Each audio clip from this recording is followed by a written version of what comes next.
Dupleix की कमजोरियाँ: वह पर्याप्त तेजी से कार्य अक्षम था, करने के बजाय सोचने और उसके घटित होने की आशा करने में बहुत समय लगा देता था।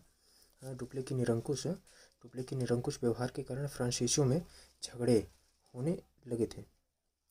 और उसके बाद है कि उनके पास कोई सैन्य अनुभव नहीं था और ना ही लड़ाई लड़ी थी, और इस प्रकार के उनके विचार ज़मीनी हकीकत से बहुत दूर थे। और फिर इसके बाद है फ्रांसीसी और अंग्रेज़ों से हारे हुए, मतलब फ्रांसीसी अंग्रेज़ों से क्यों हार गए। देखो, अंग्रेजी कंपनी कम सरकारी नियंत्रण वाली एक निजी उद्यम था, जबकि फ्रांसीसी कंपनी एक सरकारी कंपनी थी जिसमें विलंब और सरकारी नीतियों के कारण बाधित थी।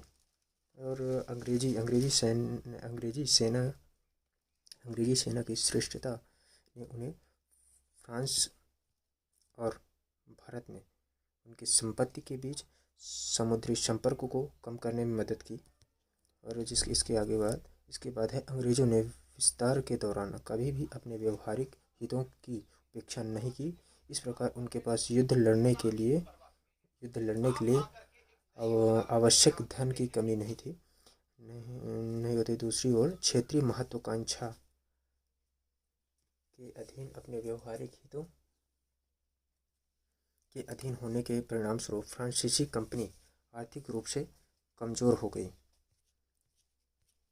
और इसके बाद है जैसे ब्रिटिशों के पास हमेशा सर आयारकूट और रॉबर्ट क्लाइव जैसे बेहतर सैन्य कमांडर थे, जबकि फ्रांसीसियों के पास केवल एक अच्छी सैन्य रणनीतिकार के रूप में डुप्ले था।